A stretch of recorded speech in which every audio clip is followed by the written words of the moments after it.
Just letting you all know that the session is being recorded, so that anyone who wants to watch it later or rewatch it, if we miss any bits, can do so. So just with regards to tonight's session, a little bit of housekeeping before we get into it. Please feel free to ask questions and interrupt at any point in time. I want to make it as interactive as we possibly can. I don't want to just be me yapping at you guys for an hour. It's kind of boring for you, and it doesn't mean you then don't get a chance to ask questions. That said, it is Zoom. Sometimes it's a little bit difficult to work out when a good opportunity is to talk.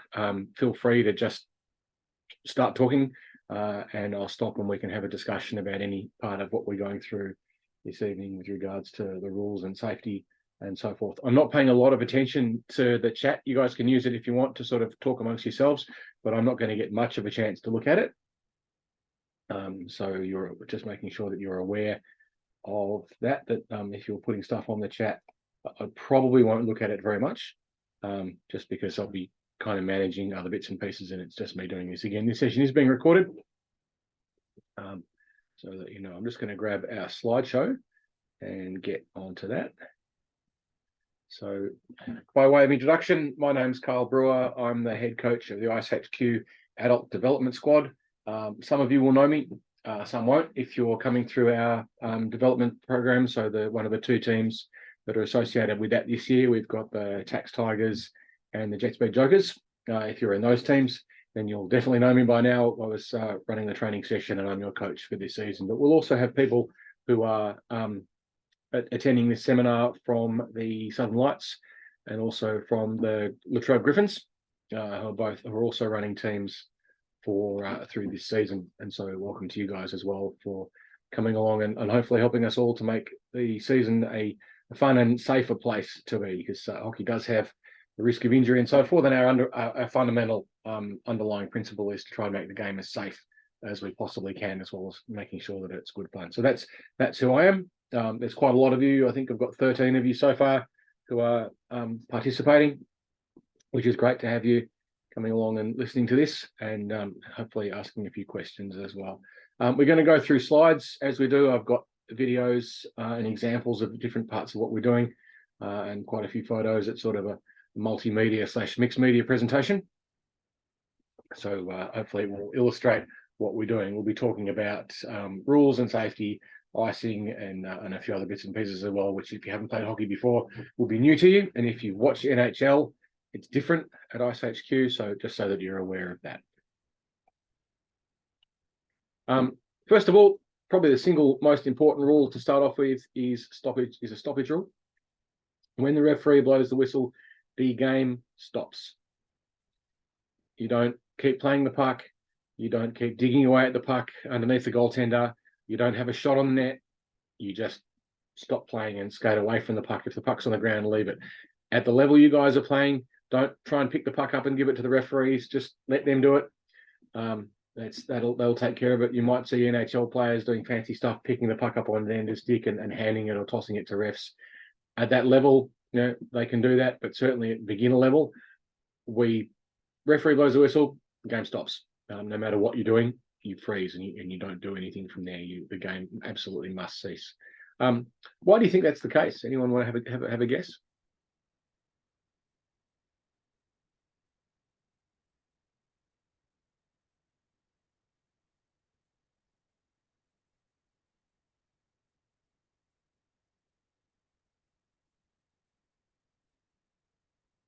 You've all lost your voices. I find that hard to believe. Seriously, why do you think a game immediately freezes on the blowing of the whistle?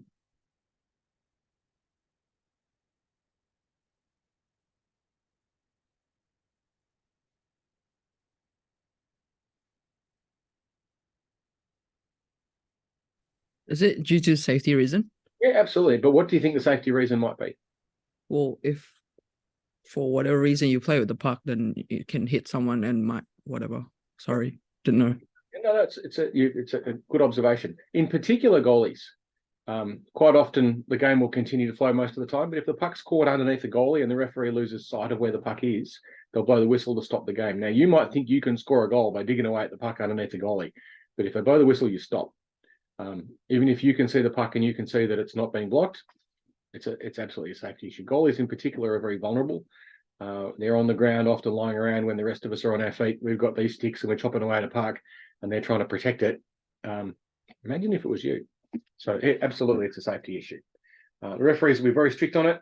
If you do continue to play the puck after the whistle's blown, often you'll get a penalty for it, because you're supposed to block it. That being said, there are people who play hockey who have hearing difficulty, and sometimes you don't hear the whistle. If you don't hear the whistle and you continue to play and you get a penalty, just cop it sweet. Say, oh, well, I didn't hear it, but that's the way it goes. All right. Contact. The iceHQ Beer League is a non-checking game, not a non-contact game. What does that mean?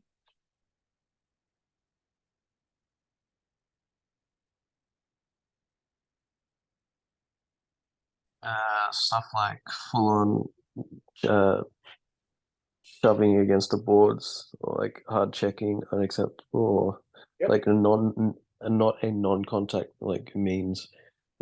Hockey is a contact sport, so it's fairly expected to have some pushing and shoving. So what it means is if you're contesting the puck and someone else is also contesting the puck, you can make contact with that player. What you're not allowed to do is deliberately separate them from the puck. So I'm going to show you what that looks like. I've got a video, in fact, quite a few videos illustrating this, because it's quite an important point. I'm going to show you, first of all, the sort of things that that defines what a body check is. And this happened in a C grade game 2 seasons ago, I think. Just bear with me while I set the share up for it.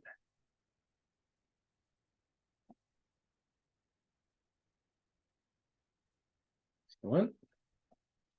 Okay, hopefully you can all see this video.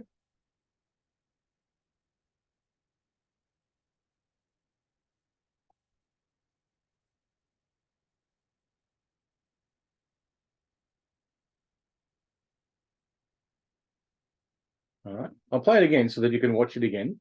Watch what happens up in the top of the screen.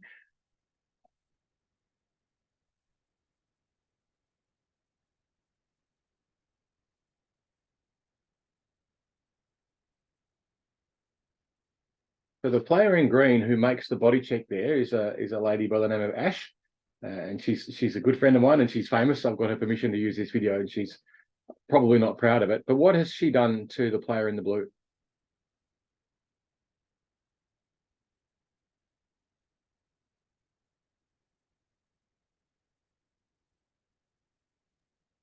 Is it charging or? No, it's a body check. Yeah. So what she's done, if we scroll back a couple of frames, hopefully we won't lose resolution. If you can see, it's a bit hard because the angle's a little bit bad, but the trick is to watch where the puck is. So the puck ends up here, all right, and Ash comes in, and instead of contesting the puck, if she went in and just went and played the puck and the two players collided with each other, that would be okay. But instead what she's done is she skated past the puck and hit number 33 there. And you'll see it. Bang, there's the hit. The puck is not being contested at that point in time. And she rides, I think that's Luke San Giorgio, who was one of our players in our team as well that year. Bang, knocks Luke into the boards, and then skates off to pick up the puck. And she gets a 2-minute break for that, because that's a body check. All right. If, on the other hand, she'd skated directly towards the puck and contested the puck and the two players crashed into each other, that would not be a body check. That would be a fair contest for the puck. So it sometimes looks like a subtle difference, but that's a fairly clear example of what's called a body check. And you're not allowed to do body checks in non-checking hockey.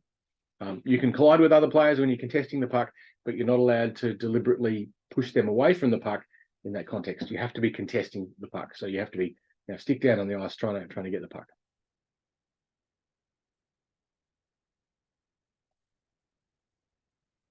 Share back to that page, please. There are some other things which I'll show you an example of something which is legal to do. So a bit of contesting the puck. The same player. Ash is kind of famous.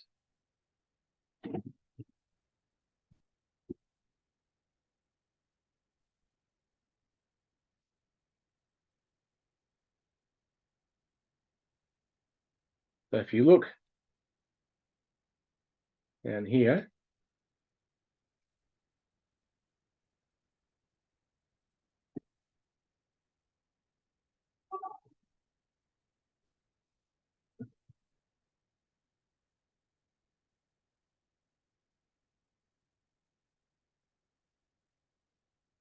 you can see there's a bit of push and shove there in front of the goal mouth.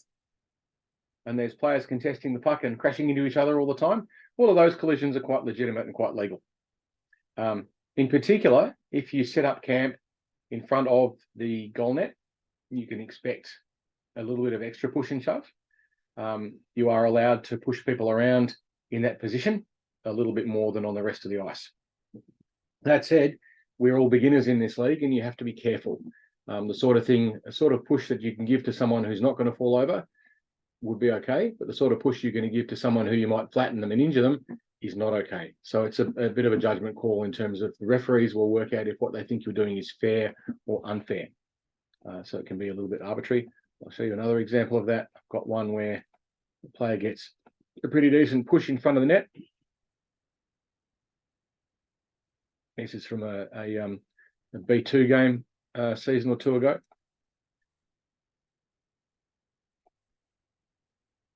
Into my screen sharing thing. Here we are. I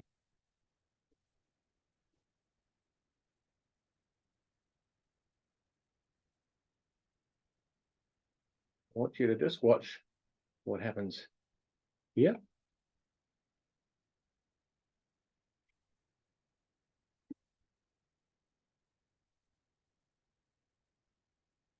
Hopefully you all saw the push.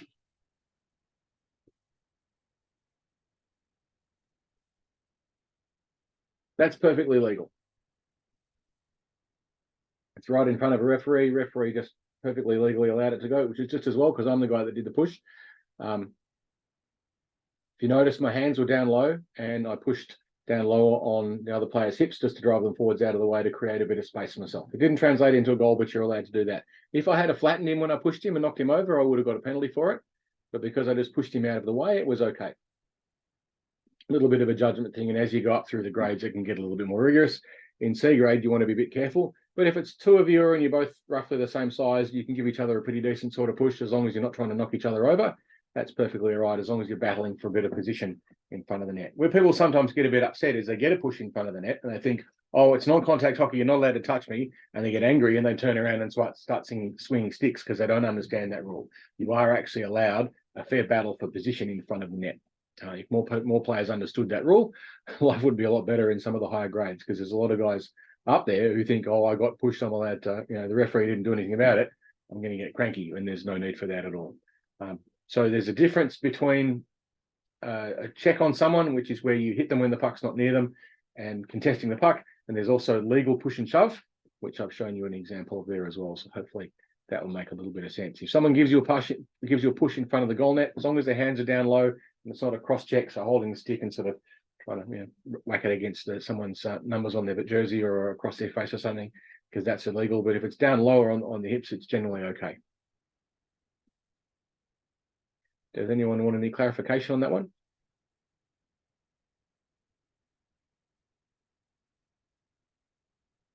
All right, we're all good. Okay, we'll move on. Please feel free to ask questions as we go. I'm not trying to just keep rabbiting on. So there's fair push and shove, especially in front of the net. The overarching principle of all of this is safety. If you injure someone or intend to injure, or it looks like you might risk injuring someone, then you'll get penalised. And the other part about this is that it's a very much a adult social league, so no one really should be out on the ice trying to hurt anyone else. We're all trying to look after each other and make sure that it's as safe as we can possibly make it. It is very easy to injure people on the ice, and we want to avoid that as much as we possibly can. It's also not the NHL. If there's no fighting, if you do find yourself in some sort of an altercation, you'll get sent off and quite possibly suspended for a long period of time.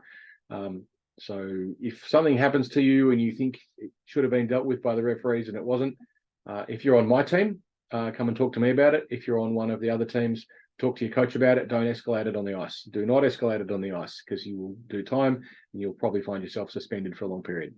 Chances are in the beginner grades, if someone crashes into you, they didn't mean to do it. If someone whacks you with a stick, they didn't mean to do it. It was almost definitely an accident. Always give any contact the benefit of the doubt. Most players in C grades don't have enough skill to do it deliberately or to avoid collisions as well. In a lot of cases, probably 95% of the collisions that we see are accidental. So don't escalate anything. If you feel aggrieved, talk to your coaches. Don't talk to the refs. Well, coaches will talk to the refs if they need to.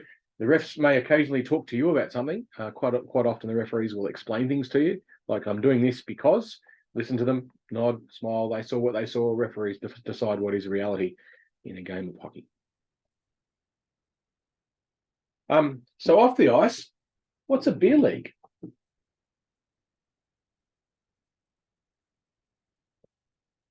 Anyone?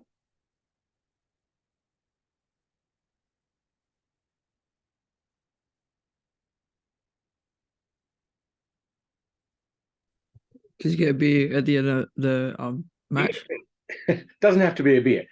If you don't drink alcohol, that's fine. You don't have to. We're not trying to force you to do so by any stretch of imagination. For example, I don't drink, so I get the free bottle of water, which is kind of wasteful. But anyway, it's a social league. So beer league is what North Americans call social sport, for lack of a better expression.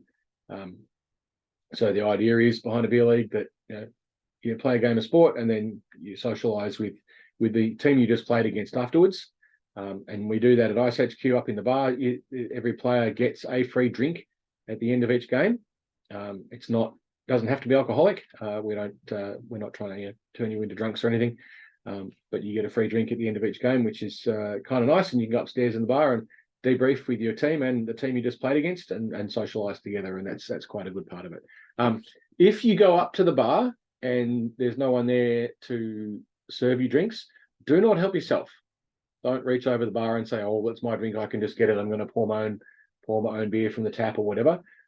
There are security cameras up there, and we've on occasion discovered people helping themselves, and they've faced fairly hefty fines for that, along the lines of their team being banned from the free drinks for the entire season.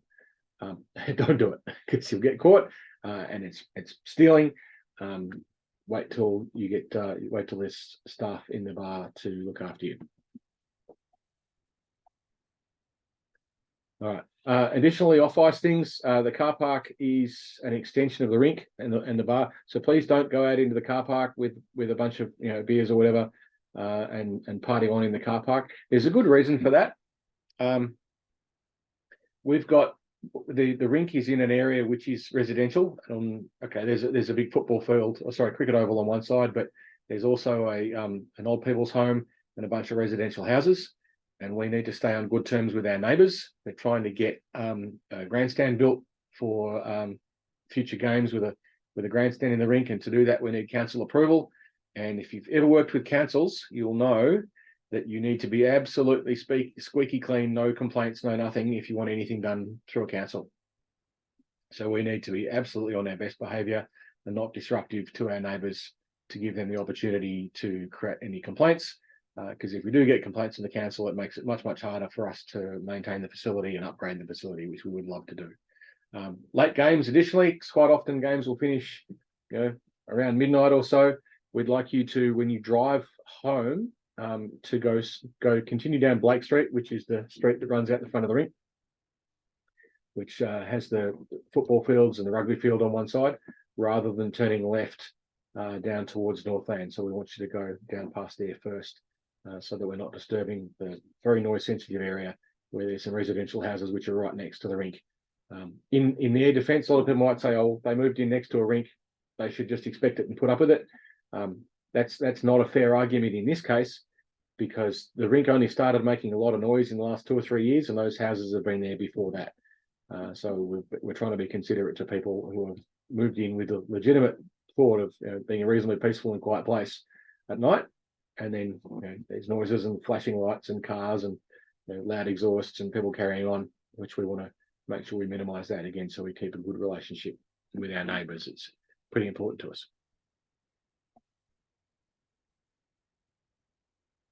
That all make a bit of sense? Any questions about that one?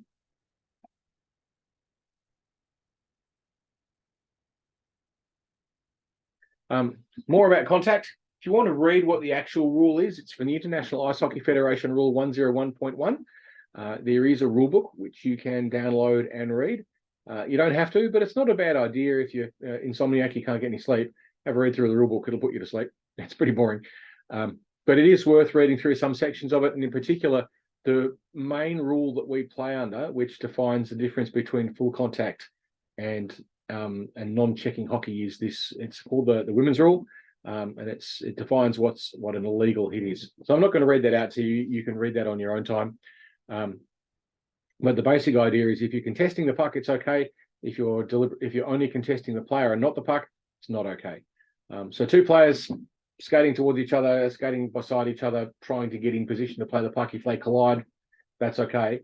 But if your intention is not to play the puck, but your intention is to play the player, then that's not okay. There are occasionally grey areas, but on the whole, it's pretty easy to tell. That video I showed you earlier of Ash knocking Luke out of the way was pretty clearly not playing the puck. That was pretty obviously a body check, and you're not allowed to do that in any of the B League teams at all, and you'll get penalised if you do. It's a 2-minute penalty if it's an accidental sort of a thing. But if you line someone up from a distance and really try and hurt them, you'll get 10 minutes or possibly a suspension. So that's not going to happen. To be fair though, most beginners don't have the skill to do it anyway. Most collisions are just accidental. If you do knock someone over, quickly apologise and keep going.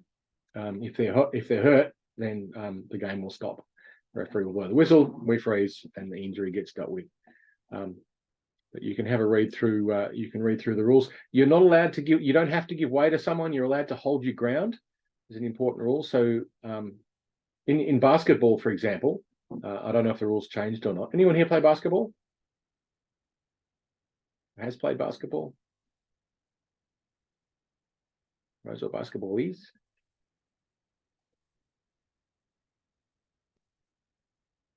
Well, there's some basketballers here. There must be. I did. I didn't know if we're using the group chat or not. Okay, so it's much easier if you just turn your mic on and speak. So in basketball, for example, if someone's going towards you with the ball, you sort of almost have to fall over in front of them, don't you? Otherwise you get penalised. Yeah, you can't really fight it. Brace. In ice hockey, if someone's skating towards you with the puck, you can brace yourself. If they run into you and then fall over, it's their problem, not your problem. You can hold your ground.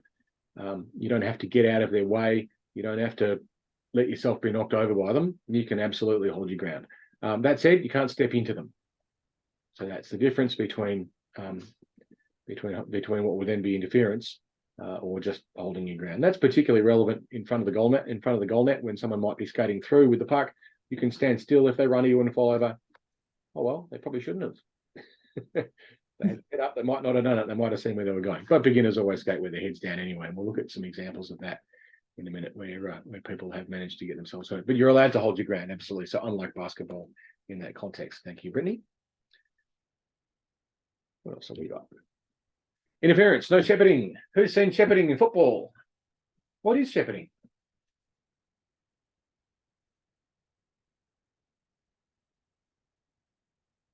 They do it in American football. They do it in AFL. Just blocking and creating a pathway, right? Or safe pathway for your teammate. Yep. Not allowed to do that in hockey. That said, again, sometimes a bit of a grey area. You can get away with it a little bit as long as it's subtle to create a little bit of space. But if two players are skating towards a puck and you deliberately impede the progress of one of them when you're not playing the puck, you'll get penalised for interference. Hey, Carl. I was just wondering, so when you said earlier there's pushing in front of the net and stuff like that, yep. if you were going for the puck, is the pushing then, or would that be classed as a body checking?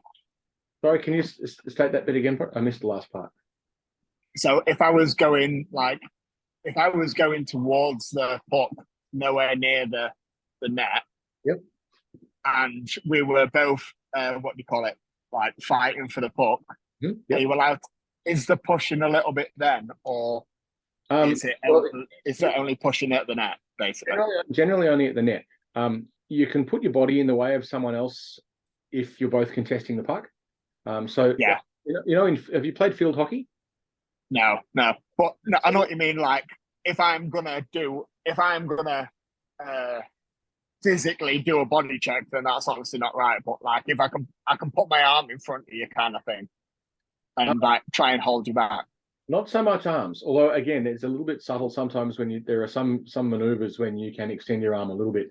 But you shouldn't sort of stick an arm out and try and clothesline someone or something along those lines. Yeah.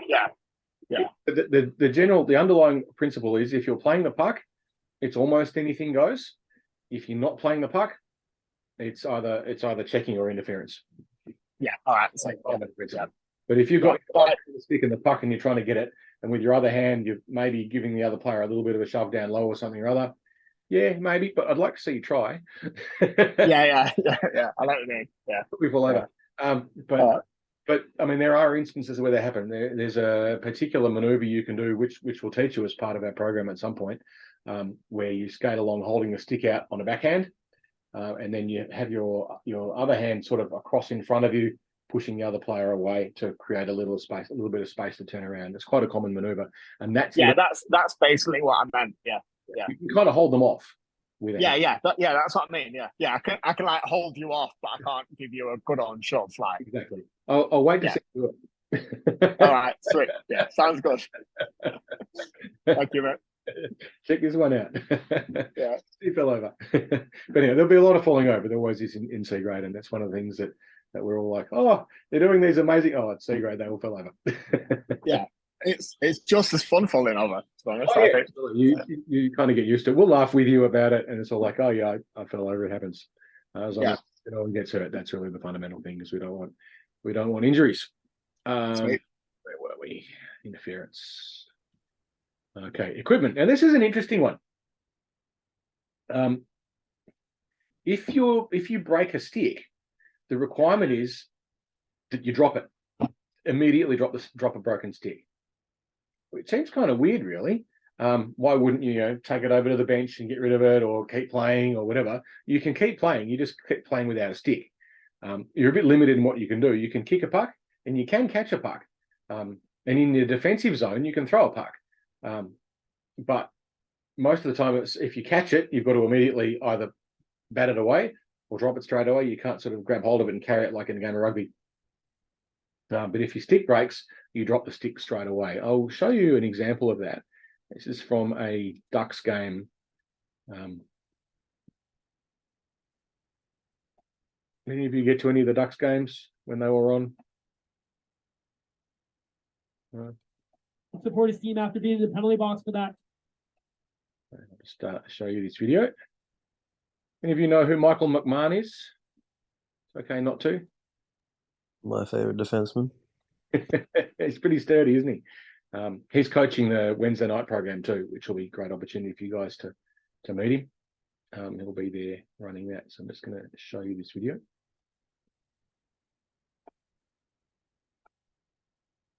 Support his team after being in the penalty box for that first goal against. Drilnick now protecting the puck, still with it on the half wall, drops it for McMahon. A nice little slapper there, probably. You see that?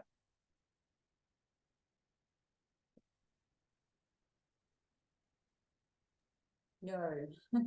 Watch what happens. Yeah.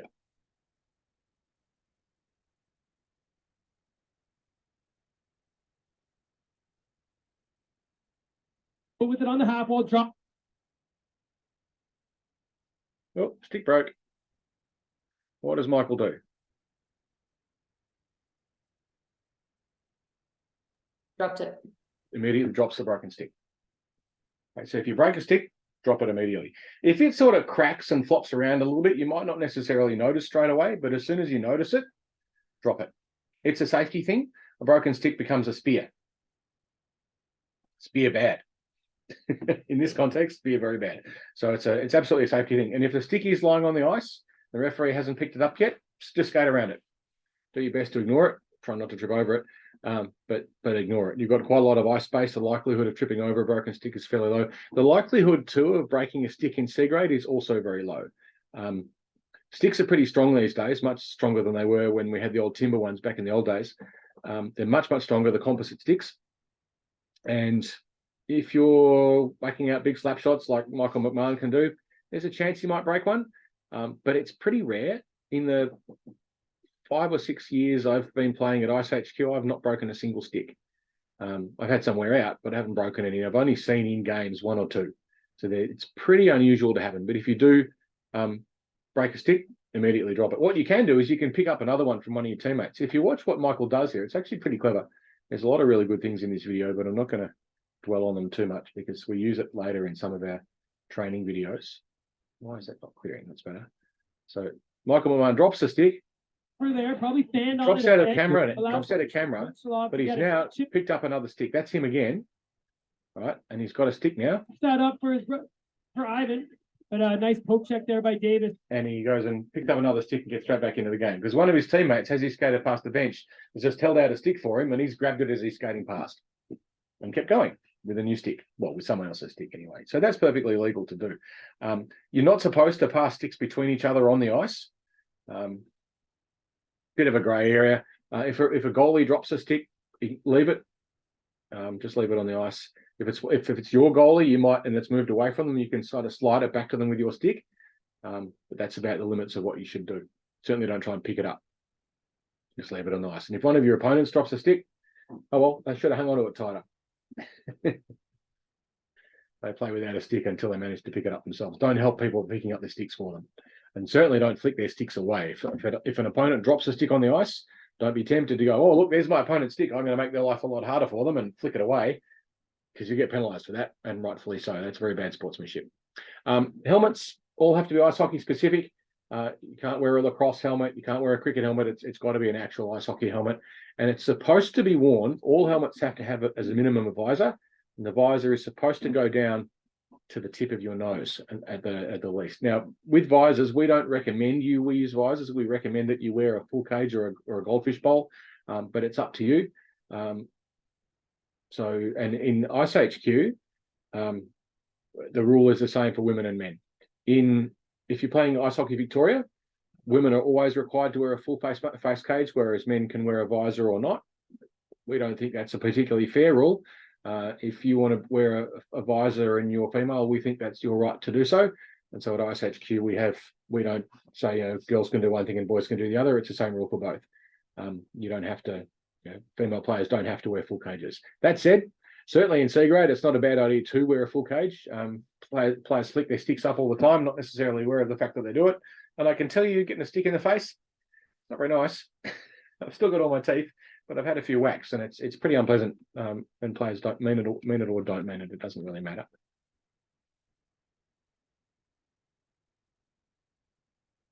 So some other examples of what a helmet shouldn't look like. I'm presuming most of you heard of Connor Bedard, a new kid, bit of a possibly new superstar. We'll see. Anyway, that's how not to wear a helmet. Is his visor covering his nose? And is his strap done up?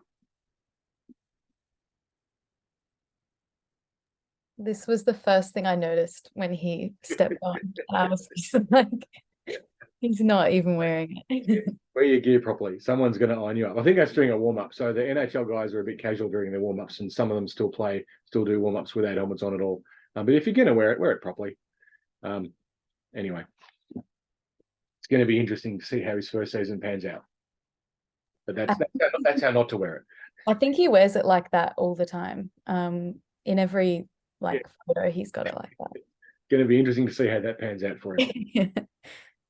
Concussion's pretty bad, and CTE is not something you want to have as you get older, but maybe he'll learn.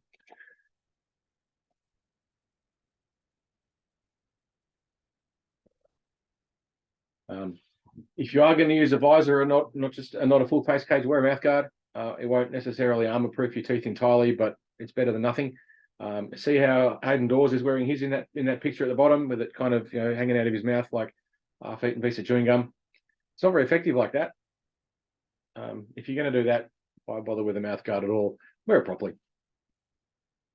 Keep it in and on your teeth. He skates around during games with it half hanging out all the time. It's like, why do you bother? Just don't wear it at all. It's protecting you. And all your equipment has to be secure. It has to be well maintained, and it has to be ice hockey specific gear. You can't go in cricket pads or anything like that. Miscellaneous rules to be conscious of. There's high sticking. There's a nice photo of a high stick happening there. Tripping. Tripping is an interesting one. If your stick causes an opponent to trip over, whether or not it was intentional and whether or not you were playing the puck, you will get penalised. The referees have no discretion. They must award a penalty if your stick causes someone to trip over. So if you knock someone over with your foot, with your stick, you're going to do 2 minutes. It's just the way it is. And that's even if you're being careful. Sometimes it's just one of those things that happens. If you're contesting a puck, occasionally your stick is going to get tangled up in someone else's feet, and occasionally it's going to knock them over. It's just one of those things. Don't get cranky about it when you get penalised and say, "Oh, I didn't mean it." Yeah, we know you didn't mean it, but we have to penalise you anyway. It's the rule. So just be aware of that too. And if someone does trip you over, they almost definitely didn't mean it. So again, just kind of deal with that if it does happen. I'll show you an example of some high sticking.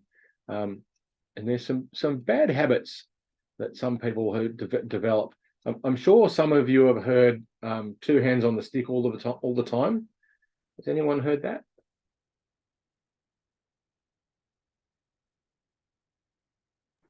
Actually, I think you told me at our training session, hold the stick correctly. And I don't actually know how that's done. Yeah, not 2 hands. It would have been. I'll show you why that's a problem.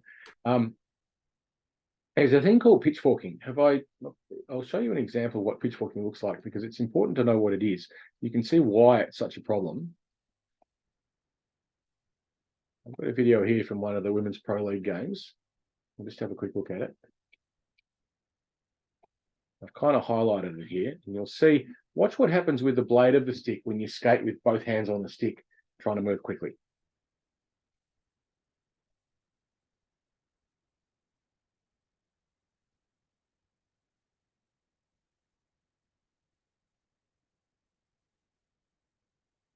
What do you see?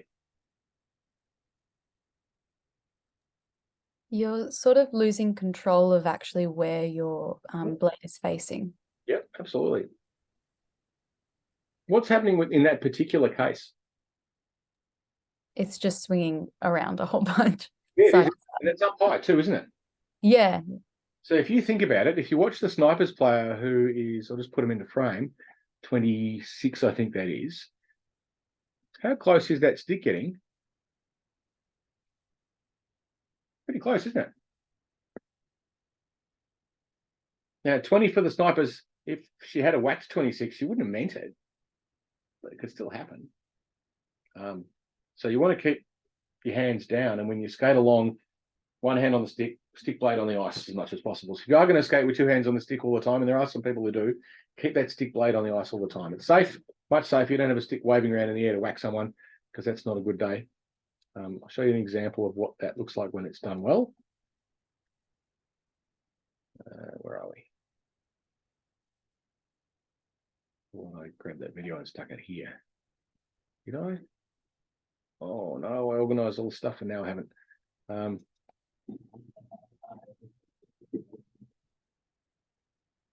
on, I'm just going to track down a video that I should have put here and haven't. Thought I had it all nicely organised, and then I botched it. So just bear with me for a second. So the development team, tutorials and tactics. Pitchforking. Here we go. This is the one.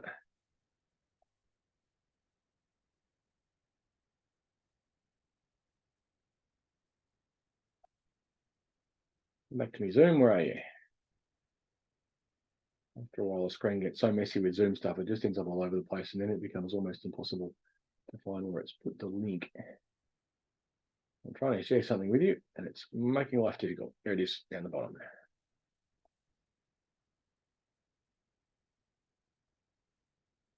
All right, Pat's skating along quickly. And what we're doing with a stick there, it's Nella Brenning, I think, from the Snipers.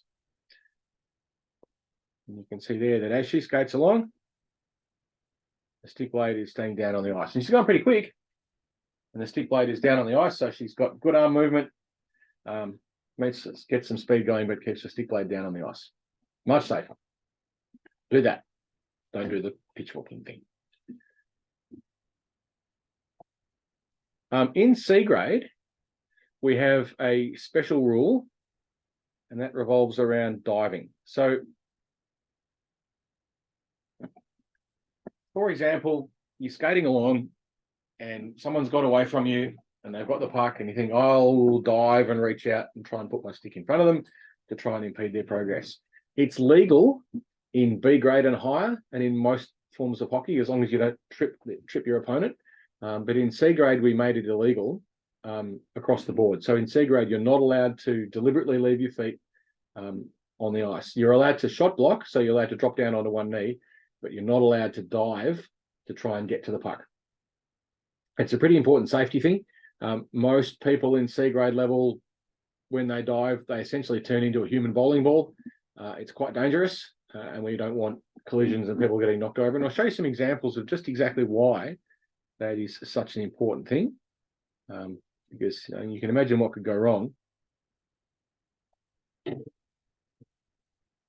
you one here. This is one of the reasons why we introduced the rule, because we saw this and thought we can't let that happen. Someone's going to get themselves killed.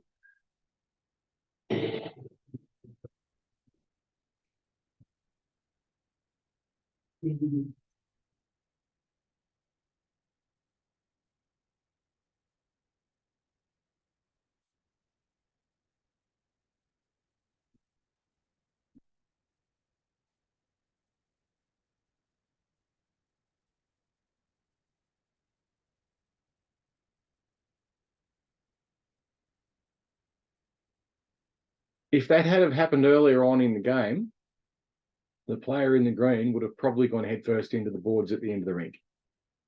What would that have done?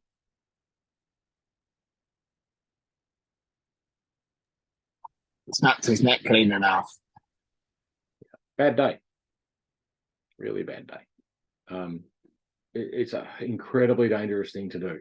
Don't do it. Stay on your feet. I mean, and apart from the fact that it's against the rules, we've got a rule in C grade specifically to make that sort of play illegal. You also take yourself out of a play when you do it. A lot of players will dive and then can't get back up, or at least certainly can't get up very quickly. You'll see in the NHL, players will dive and then they're immediately back on their feet. They're pretty good at it. Most players in C grade dive and kind of stay down. And not only do you stay down, but you then knock other people over as well. Matt, who was the guy who dived for that puck there, he didn't mean to knock the other guy over. It was just kind of a consequence of what he did. He wasn't particularly thinking about it. But if he'd been aware of the fact that if he left his feet, there was a risk that it happened, he probably wouldn't have done it. The guy's not a dangerous maniac, but stay on your feet is much safer. There are some really good reasons to do it, and that's one example of why you really should. There's some other examples of it.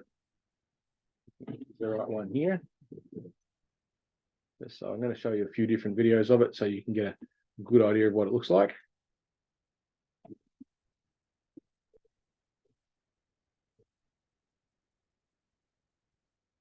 All right, so you might have seen just across the middle of the ice. I'll just freeze it so you can get a view. You can see this player here. He's going to dive across that way.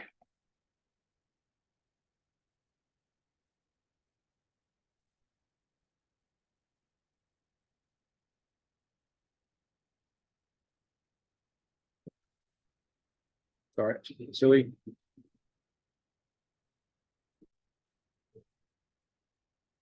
So at that point, that player's turned themselves into a human bowling ball,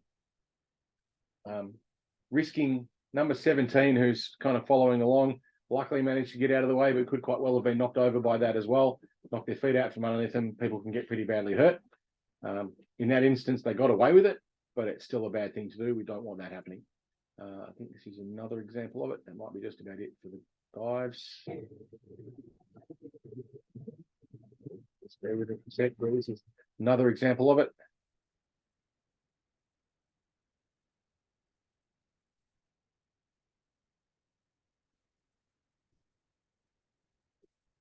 All right, so you'll see here. I'm going to dive there for the puck. Against the rules, don't do it.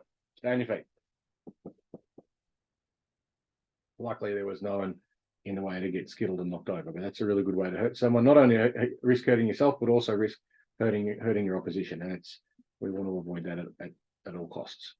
So we're always playing with regards to the safety of our teammates. More example of high sticking. I showed you earlier the video of the pitchforking. This is what pitchforking can look like when it does make contact.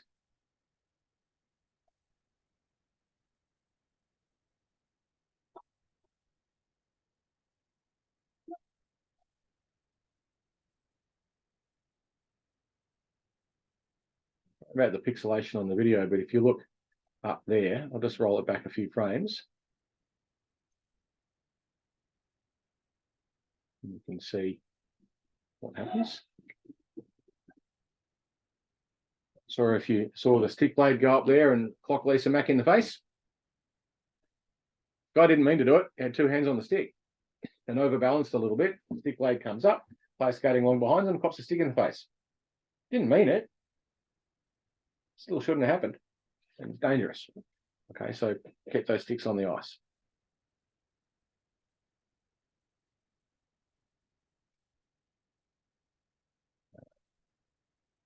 Does that all make a bit of sense? Any of you got any questions about that one? Back to equipment.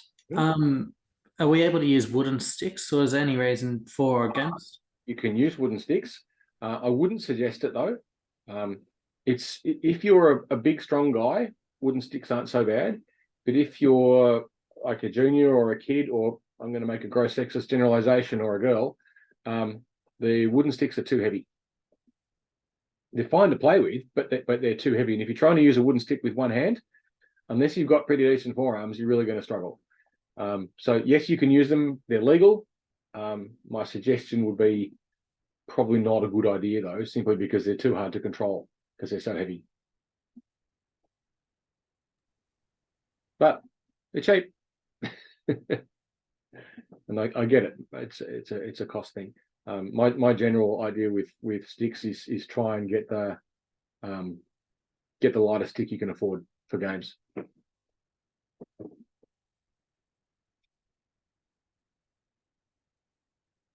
All good with that one?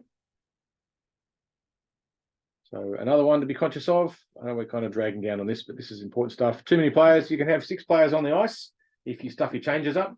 In our development squad, that's difficult to do because the way we run our bench means we're not changing lines. But if you've got too many players on the ice, one of them will have to go off and sit a 2-minute penalty for too many players. Another really key one is bad sportsmanship. We don't boo our opponents. We don't, if we score a goal, we don't skate past the other team's bench going, I'm great, you guys suck, that sort of stuff. We play in the spirit of good, healthy competition. You don't have to be best mates with the people you're playing against by any stretch of the imagination, but don't be a smart ass. Always play with dignity and grace. You score a goal, you can celebrate it, but don't go over the top. If we have a sort of like a mercy rule sort of a thing, it's a bit of an unwritten rule in hockey. If you get out to a 5-goal lead, you tend to stop celebrating goals.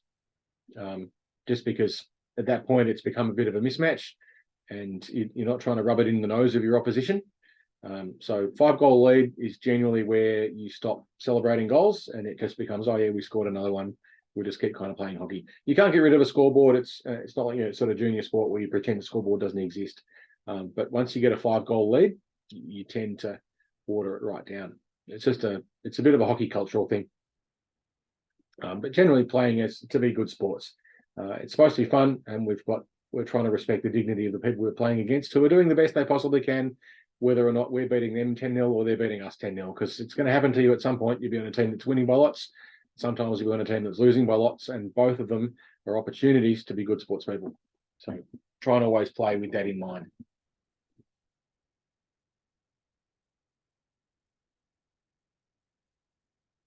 I'm almost done with that stuff. Now we get into the technical things. All right, offside. I've got a handout which I will stick up in the Facebook group once I've done this thing, which does some more information about it. But offside is if the puck, you're not allowed to have a player in the opposition's in your offensive zone unless the puck is in there first. So what that means, and I'll show you some examples of it. A really obvious one.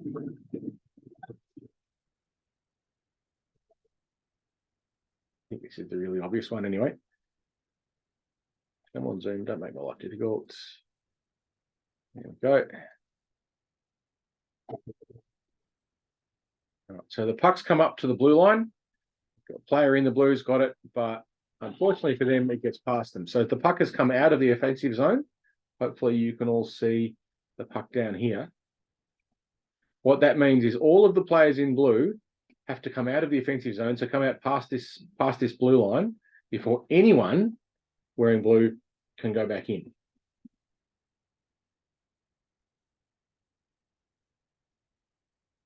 You'll see them do it. They've all realised.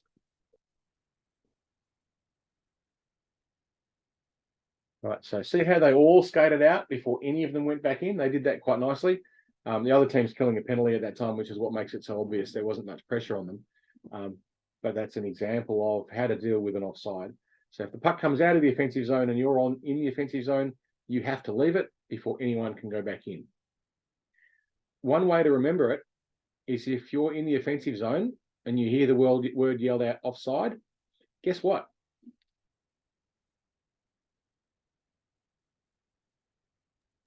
That's the blue line. You're probably offside. Yeah. It's one of those kind of, it seems really obvious when you think about it, but in the heat of a game with all the adrenaline that's floating around and so forth, quite often people get confused by it. But if the puck comes out of the offensive zone and you're in the offensive zone, someone yells out offside, probably one of your teammates or your coach or whatever, guess what? You've got to get out before anyone can go back in. If they play the puck while you're in, so if, say, for example, one of your teammates goes into the offensive zone before you've come out, you'll get a face-off or a penalty, depending on where it happens in the game. It's usually just a face-off outside of the offensive zone, but you're not allowed to play the puck. It doesn't mean you can't put the puck back in, but we'll talk about that later. That's more of a tactical thing, unloading pressure. But that's a fairly clear example of it. I'll show you another one. If the player that lost it back over the blue line, could they just like pass it to someone who's already over, or would that still be offside? Still offside. Okay. If the puck comes out of the offensive zone, everyone has to leave. Okay. Yeah. There's no, it's come out a little bit. It's out, everyone has to leave before anyone can go back in. So you can only pass it over if, oh no, because you have to pass it off before you get across the blue line, don't you? That said, you can put the puck into the offensive zone if your players are offside, but they still have to leave the zone before any players go in. It's not a bad way to relieve pressure. Say, for example, I'll pull up a map, a bit of a diagram, so you can kind of see this. Bear with me while I grab one, because it's a good question you've asked. In fact, a really good question. I like it. Thank you. So lessons. I'm just looking for a rink. Here we go. Here's a rink.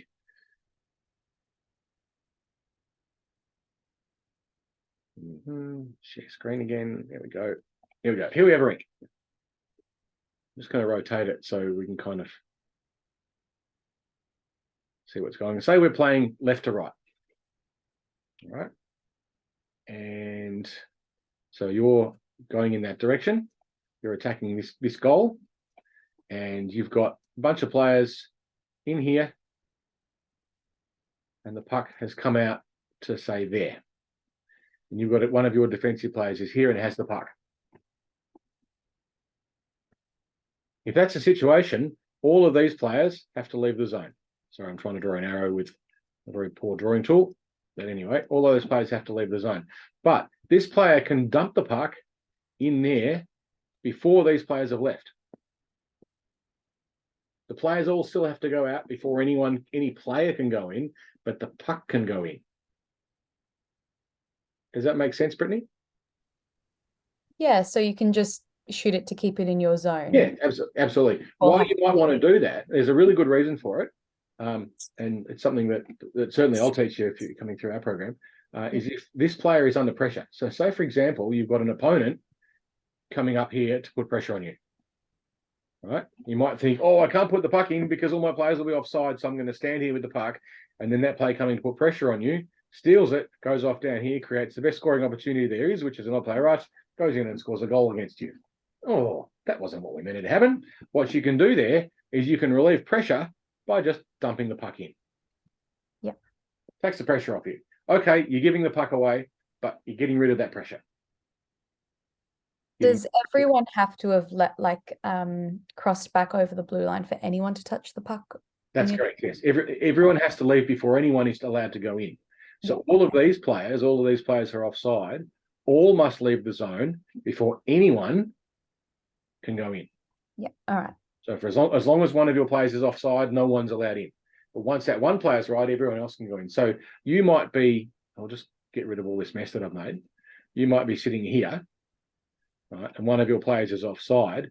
As they skate up that way, you can start skating this way. Just don't cross the line until they've crossed it. Yeah. And then boom, in you go and do whatever it is you're planning on doing. Press your forecheck, picking up a loose puck, scoring a goal, or whatever. Trying to score a goal. Get a shot on the net. Shoot. So yeah, but you're not allowed to actually go into the zone until all the players on your team have left it. Yeah. All right. Thank you. Thank you for asking the question. It was a good one. Where were we? It's offside. That's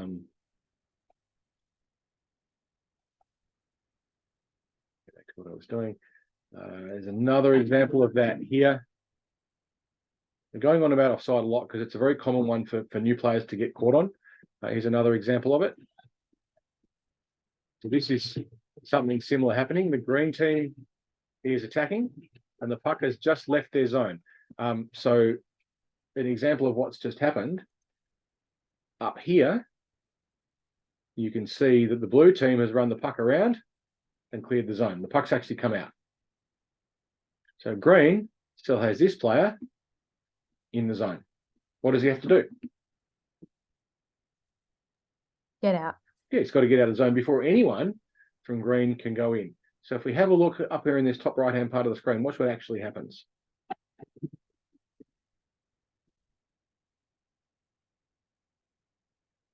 Did you see? It's a bit hard to see because it's this little thing kind of up here in the corner. You watch what happens there and watch this guy. We can scroll that back a few screens and just see exactly what goes on. Right, so this guy in the green is still offside. But up in the top, the green player carries the puck into the zone with possession and they're actually in control of the puck and crossed in. So because this green player here is offside, that player is offside. Would that have been immediate offside regardless of if they had a puck or not? Yep. The second you start heading that direction, crossing the line, it's yeah, cool. You're immediately offside. It's because you're doing it deliberately. You might not mean to do it, like you might not be aware of the fact that your player's offside, but it's classed as a deliberate offside. So in that instance, it's not a penalty. It's just a face-off outside the zone, but it's still, they stop the game for it.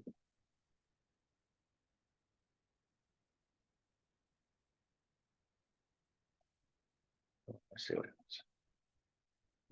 Where are we? Rules and safety offside. Player in your own defensive zone is never offside. A player in the neutral zone is never offside. You can only be offside if you're in the attacking zone. And a real easy way to remember it is if your teammates are yelling out offside, offside, offside, and you're in the attacking zone, you're offside. You're going to get it in the first few games. Everyone does. But you're going to get caught offside sometimes. It's just the nature of it. It was a lot harder to detect about 2 seasons ago before we repainted the lines because they were getting pretty hard to see. But now the blue lines are pretty obvious. But they were wearing out about 2 seasons ago before we dug them all up and replaced them. Quite a job.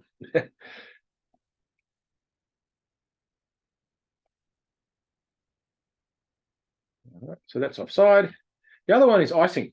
Now, icing's a weird one, especially because the iceHQ icing rule is different to the NHL rule, which is different to the International Ice Hockey Federation rule, which is called hybrid icing. But ours is a hybrid of the International Ice Hockey rule and our rule. Confused? It's like, what? So what is icing?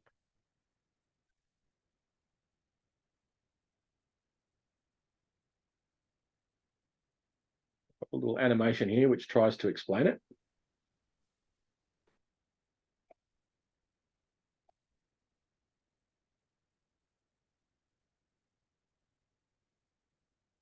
If you look at the animation, we'll roll it right back to the start. The team in the green has the puck. One annotator, put you somewhere I can see you. Has the puck on their side of the offensive zone. So the green team is going that way. Okay. This player has the puck, and they're on their defensive side of the center line, and they dump the puck down the other end. And it crosses the red line or the goal line at the other end. At that point, in iceHQ beer league rules, the puck is iced. Unlike most other leagues, in iceHQ the game does not stop. There's a specific rule about it in C grade, and it's only in C grade. It used to be across beer league all across them, but in C grade only. What then must happen is the defending team must get recognizable control of the puck. In other words, it's on their stick when they're ready to play it before anyone from the green team can go in and put pressure on them. So what the green player has to do is stop at around about the face-off dots or the hash marks. If you're not sure what that is, if you imagine a line kind of like that, lines up. I know it's supposed to be a straight line, but anyway, the green player is not allowed to cross over that line until the red player has recognizable control of the puck. And then you can go in and put pressure on them. The idea is it keeps the game flowing in lower grades. Otherwise, you just end up with face-offs all the time. Pardon me. So we'll see what that looks like.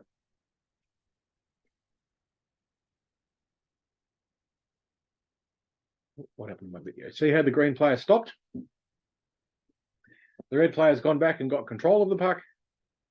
And then the green player can go in and put pressure on them. But not until then. That's a unique to C grade rule. You can't beat the puck in if you're racing against it like you can in international ice hockey or in the NHL or in IHV or in B grade or whatever. In iceHQ C grade beer league, you cannot beat the puck across the line. You must hold and wait until the defending team has recognizable control before you go in and put pressure on them. As a general rule, we want you to stop above the face-off dots to give the defending team a chance for a good breakout, so a good counter attack. You're going to get it wrong a few times. That's okay. If you hear your coaches yelling out hold, it usually means, or icing, it usually means that you need to wait until the opposition has control. Once they have control, you can go in and put pressure on them. Control, if you're the defending team, you can't ignore the puck. So say, for example, you're the team in the red and you think, oh, we're getting close to the end of the game. We've got a 1-goal lead and they've iced it. I would just stand there and look at it from the other side of the rink because that way we're not playing the puck and they can't go and get it. So you can just run the clock down. That's deliberately not playing the puck and you should get penalised for delay the game. You are required to play the puck. So if the puck is iced and you're the defending team, you've got to make a best effort to go and get it. That said, it's always a bit of gamesmanship. You might take your time a little bit more, maybe fall over. I don't know. Didn't mean to fall over. It's an accident. Yeah, righto. Okay. The referee will put their hand up when the puck is iced and then lower the puck, lower the hand. Also in C grade, the referees will yell out icing and then they'll yell out clear. So you should hear the referee. When the referee yells out clear, it's then time that you can go in and put pressure on the team that's got the puck. And don't worry, you'll get it wrong. It's why we're there to coach you through it. If you're on a penalty kill, so you've got a numerical disadvantage, one or more of your players is over in the naughty corner for tripping or something else innocent, but you know you did it, there's no icing. You can dump the puck down the other end, and if you want to go and forecheck on it like crazy, there's no penalty for it. I wouldn't suggest it. Certainly not the strategy that we play in C grade with my teams, but if that's your plan, you can. If your coaches are telling you to do it, you can. But there's no icing when you're on a penalty kill. So if you're at a numerical disadvantage and you have to play the puck. Code of conduct. All of the players in my program should have received a reasonably large document with a whole heap of stuff in it about the way the competition works and the aims and ethos of our squad and all that sort of stuff. And in there is an Appendix 3 code of conduct. I hope you've all read it. The fundamental point is no aggro, which is to say if something happens and you don't like it, don't escalate. Sometimes things do. It's a fast game. There's collisions, there's pucks, there's sticks. You've got dangerous bits of metal attached to your feet. You've got a dangerous weapon in your hands. The ice is very hard. It's the hardest thing on the ice is the ice. Be careful, treat each other with respect and compassion, and basically be nice. There's a couple of things which are absolutely huge no-nos. One of them is you must not use your feet in any way, in any form of aggression. Kicking is one of the cardinal sins in hockey. If you read through the rule book, it's actually quite funny. There's all these rules about fights, which we don't do, obviously, in our competition, but there's all these bizarre rules, and they go into quite a lot of detail about it. And you're like, really? Why so much detail about fights? But there's nothing about kicking. If you kick someone, that's it, you're out. In any grade of hockey, because skates can cause very severe injury. Same thing with whacking people with sticks. They're very, very dangerous. You can cause severe injury with skates. So don't ever try and push someone, kick, or move anyone with your feet. That's a huge no-no. Doesn't matter what happens, keep your feet down on the ice. Assume that any contact with you is an accident. They probably didn't mean it. It's escalation from accidents that causes most conflict. Be particularly careful near the boards. I'm going to show you, it's either in this bit or next.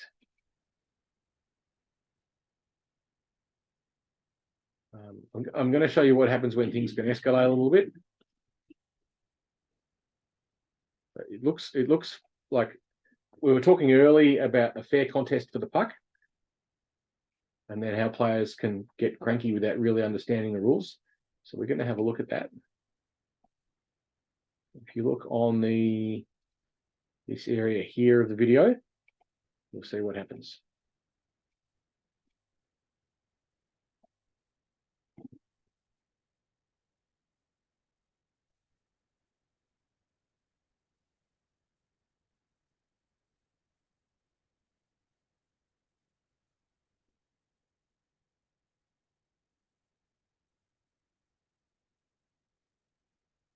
So that's an example of it going too far.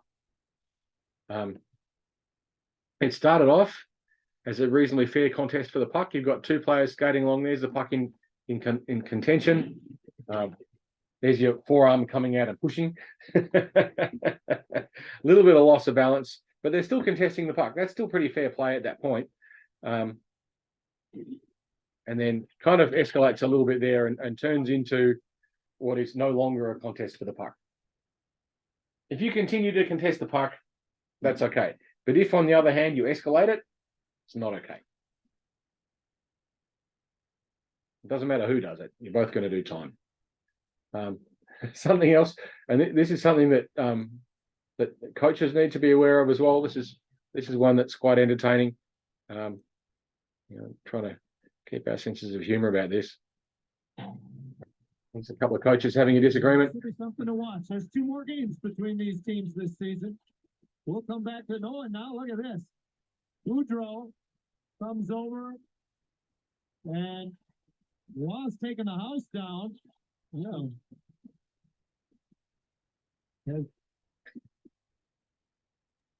Poor cameraman. Yeah, the poor cameraman. What's going on? He's just trying to do his job. He's got these idiots trying to knock him over. Anyway, so yeah, keep it real. Be nice to each other. No aggro, no matter what happens. That almost definitely didn't mean it. We'll see some videos on that as well. Okay. Penalties. Most minor penalties are 2 minutes. Don't argue with the ref. Never changes their opinion. Some of the refs will explain to you what's happened while they're taking you over to the bench. So while they're taking you over to the penalty box, just go in, sit down, do your time. You'll get 2 minutes unless the opposition scores a goal during the penalty, and then you come back out onto the ice. Just sit down and chill. It happens to all of us at some point or other. Whether it's usually accidental, quite often it's something innocuous like a trip or something you didn't mean to do. You can get 10 minutes for more serious things, anything with any obvious deliberate intent to injure. will get you 10 minutes or a match penalty or more. And if you get a match penalty, you're required to leave the rink, go straight to the changing rooms, and then go. And you quite possibly might find yourself suspended as well. And they're usually for things like escalations or blatant foul play, like deliberately chopping at someone with a stick or whacking him in the head or anything like that, or kicking. Is a big one. For those things, you'll get 10 minutes and or significant suspensions, or pushing someone hard into the boards is another one which will get you a more significant penalty. There is also a match review committee, game review committee that now exists. It was only introduced last season and I haven't seen much of it, but team managers can identify incidents if they're of concern and bring them up with the B-League commissioner, a guy called Ryan Hines, and he will then refer them to the tribunal, which is made up of players from the B-League, who will then look at it and determine if there's further action that needs to be taken. So there is a whole process for dealing with things that go wrong. Our rules come from the International Ice Hockey Federation with some local variations. You can download the rulebook. I think I mentioned that earlier. It is pretty dry, but there's a lot of interesting things in there as well if you're really interested in hockey. And some of the rules are quite entertaining when you look at the stuff about fights and so forth. It's like I didn't realize there could be so many rules about a fight. But we have our own rules, and there's warnings and suspensions, which I think I've already spoken about. Safety. This is a big one because we're talking a lot about rules, but really the underlying principle being safety. Mentioned earlier, never kick or push with your feet. Don't ever deliberately hit someone with your stick. Be careful with the stick. It's a dangerous implement. You can cause serious injury. Don't intentionally knock someone over. Again, you can push them a little bit, but don't intentionally try and knock them over. A push to maintain position is okay. A push to knock someone over is not okay. It can be a grey area, but basically, if you push someone and they fall over, you're going to get a penalty for it. So it's balls around being careful. In particular, near the boards. I'm going to show you some videos now. If you're a little bit squeamish, you probably don't want to watch one of these. But I'm going to show you some incidents that have occurred reasonably recently, some of which resulted in no injuries, and others which resulted in some fairly significant injury. I don't want to get a close up on blood and guts or anything, but just to show you what can happen if you're not careful. I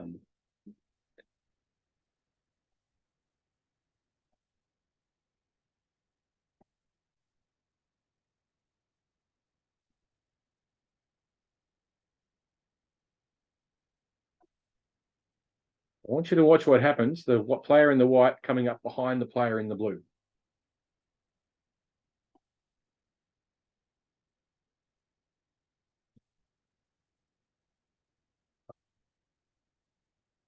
That's an extremely dangerous thing to do. We all get a bit of white line fever. We get super competitive. We're going to go and try and get the puck and do what we can. But in that instance, the player in the white should have given the player in the blue some room. That's a very, very dangerous thing. And the guy in the blue was lucky that there was no serious injury. And the guy in the white was lucky that the guy in the blue didn't get a serious injury as well. That's a big no-no, whacking into someone from behind like that. They might not be particularly confident. Maybe the only way they can slow down, they can't stop, is to slow down well before they get to the board. So people start to slow down. The person behind them comes in, hits them low down, knocks the legs out from underneath them, and they slide into the boards, either neck, arm, or legs first. And the boards don't have crumple zones. They break bones if you hit them hard.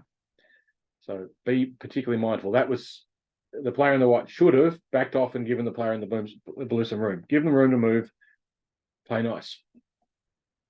Because otherwise, this is see if I can make it a bit bigger. This is only a small video. We'll see if we can see it a bit better.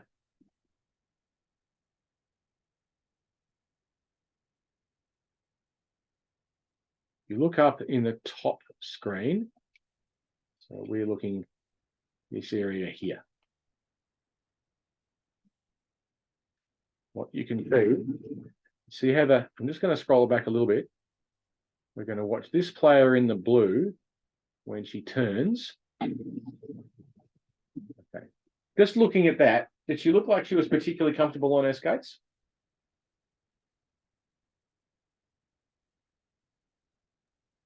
Nope. It was a pretty awkward turn, wasn't it? Fairly new on ice. It played a bit of street hockey, but not much on ice. A little bit uncomfortable on them. I think it was her second season. She's skating off towards the boards to pick up a puck. That looks pretty similar to the last incident, doesn't it? At that point, she's slowing down because not particularly confident at stopping. Used to roller skates, not used to ice skates. Gets hit from behind, bang.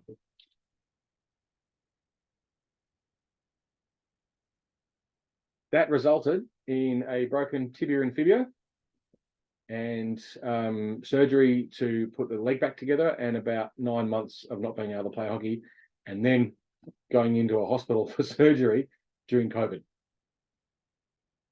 Okay, it's just an example of coming up behind someone and whacking them from behind, not meaning to do it, but not being careful enough. So we need to make sure that we're careful around our opponents and that we don't knock them over. It's just a game of hockey. It doesn't matter that much. Be nice to each other, respect each other, and look after each other. I cannot stress that enough. And every single game briefing that we do throughout our program, we will highlight that every single time. Be nice to your opponents, respect your opponents, look after them as well. Don't get too close to them in danger areas like that, because it just shouldn't happen. Right?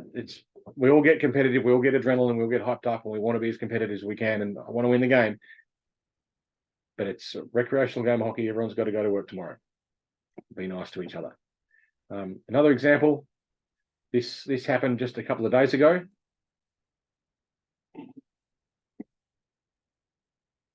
This is just what looks like a reasonably innocuous collision.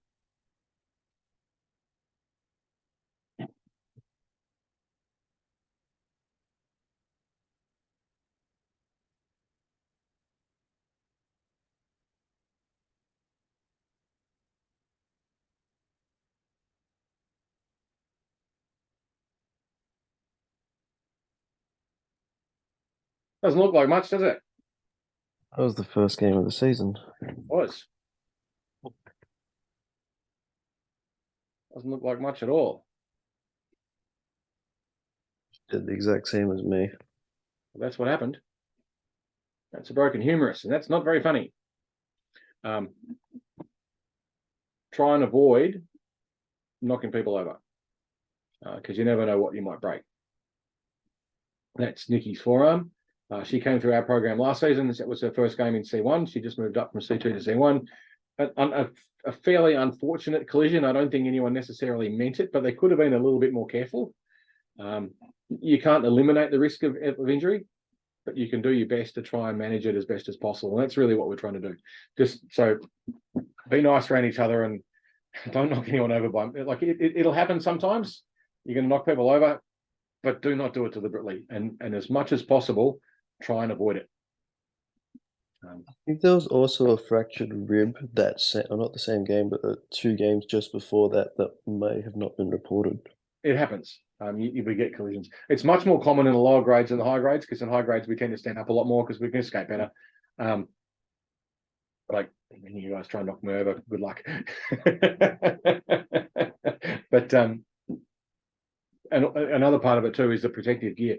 As a general rule, most players in the higher grades will have better gear, just because we've been around a bit longer and we kind of respect it a bit more.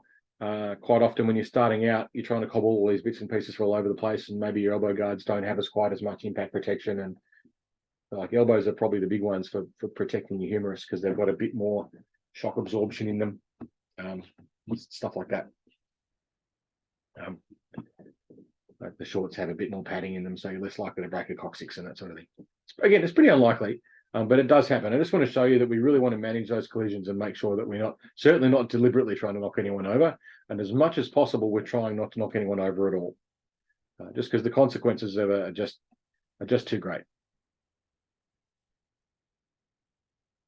You're all beginners. You're all unstable. Look after each other. Your opponents just as much as yourself. And in particular, goalies. Goalies are very, very vulnerable.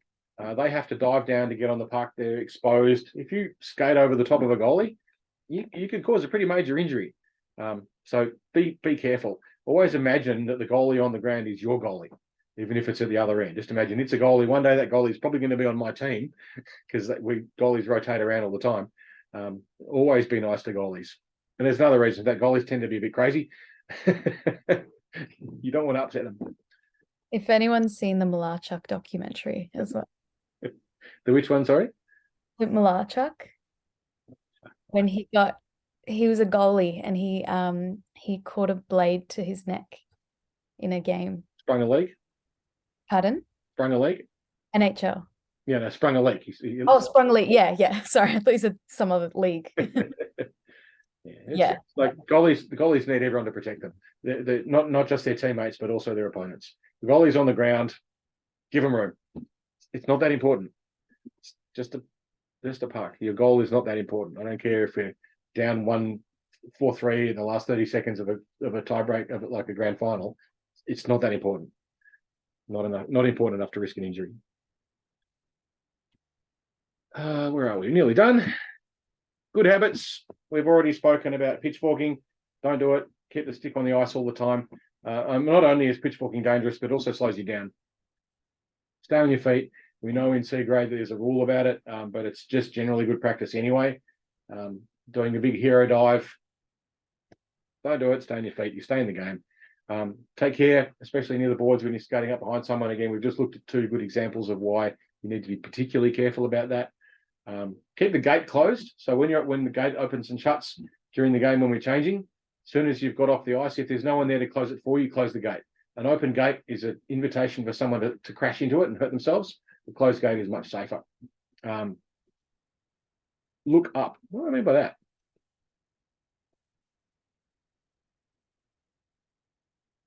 So you can see what's going on in front of you.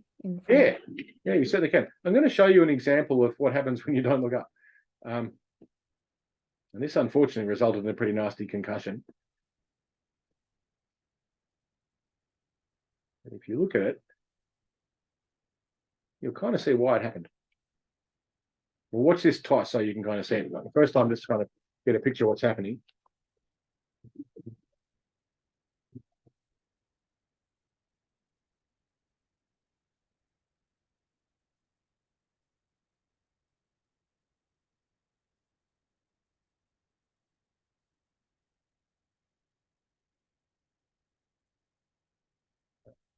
Nothing illegal about that. That's a perfectly legitimate collision. But it shouldn't have happened because, unfortunately, you can see that this player here, he's not looking up here, and he's concentrating entirely on the puck. And there's another player who is also concentrating on the puck, who is roughly twice the size. What's going to happen? Pretty obvious, really, and that's what does happen. If you're not looking around and you haven't got your radar on, and when you first start off, no one's got a radar. You guys are all puck watching. You're new. You haven't got yet the layers of skill to be able to keep your head up and look around enough. But you need to keep working on it. If you don't, you're going to find looking at the puck, bang, crashing into some big guy's hip. Didn't mean it. He's just playing the puck. I'm not quite sure how you could have avoided that one, except being a little bit more aware of the game and the situation. So when you've got the puck, be careful. It's not the NHL. No one's going to deliberately hit you. At least they shouldn't. But you've still got to skate with a mind to your own safety as well. You've got to be aware of where other players are and try not to run into them. Again, it's just a game of hockey. I think you've already seen the Lisa Mack high stick video. We've shown you that one. So we're nearly over, which is just as well because we've gone for an hour and a half. I know that's a long time. Always give your opponents the benefit of the doubt. They didn't mean it. They don't know what they're doing. They're beginners too. If someone runs into you from behind, it's not because they meant it. It's just because they don't know, or they got a bit of white line fever, or they forgot, or whatever. Don't escalate. De-escalate. If someone hits you, ask them if they're all right, assuming it's not your arm. Something else, we have a policy in our program. Any deliberate unsafe play will have you removed from the squad and will not tolerate it. So just be mindful of that if you're in my program. If something goes wrong and you're unhappy about it, you come and talk to me about it. You don't do anything about it on the ice. Okay, that is an absolute hard and fast. If you deliberately do something unsafe, like you deliberately try and run on someone over, or deliberately try and knock someone over, or deliberately whack at them or something like that, we will remove you from the squad. There will be absolutely no tolerance for it. We want you to play well, play fair, have fun, and treat your opponents with respect and compassion and consideration. It's an absolute 100% part about our squad. I'm pretty sure the other two teams are the same. I can't speak for their exact ethos, but that's certainly ours within the development program. We want everyone to play as good sports, have fun, enjoy it. At the end of the game, everyone's had a good game of hockey, and they go home uninjured. Maybe a little bit tired. That's about it. Unique to C grade, we've got a couple of rules. There's the stay on your feet rule, which I've already discussed. There's the different icing rule, which I've already discussed. You're not allowed to do slap shots in C grade. The slap shot is defined as winding the stick up behind you and bringing the stick blade above your knee height. And you can do a snapshot, you can't do a slap shot. Most C grade players, in fact, every C grade player I've ever seen in all the time I've ever been doing this can't slap shot anyway. So it's a bit kind of academic. If you can do something that looks like a slap shot, it's typically very, very slow and not aimable and generally gives a goalie way too much time to get organised. So it's not particularly effective anyway, but you're not allowed to do it. And if you use it to intimidate your opponent, so even pretend to do a slap shot, you'll get penalised. So you can't, fake a slap shot and say, "Oh, I wasn't actually going to do it," and like try and intimidate people in front of you with it. Beginner players standing in front of the net, they're looking in the wrong direction, they don't know where the puck is, they've got their heads down, whatever. You hit them with a puck and they're not looking, it's a bad day for them. Keep it real and have fun. It's a great fun game. It's the most fun you can have standing up, I reckon. I've been playing hockey on and off since around about 2000, so quite a while, and I love it with an absolute passion. It's one of the most fun things I've ever done in my life, and I absolutely love the culture and love the people, and it's a great game. And iceHQ is a great rink to play hockey at. We're a hockey rink. We live, eat, sleep, and dream hockey. It's our thing, and we love it, and we want the game to grow, and we want to share it with you. So that's really what it's about, having fun and doing it because it is so much fun. And that's it. I've run out of stuff. Any questions? No questions, but just want to say thank you and Pleasure. look forward to playing Saturday. Yeah, it'll be good fun. This session is recorded. I will be posting the link to it up on the Facebook group, and I'll also send the link to the coaches of the Southern Lights and the Griffins.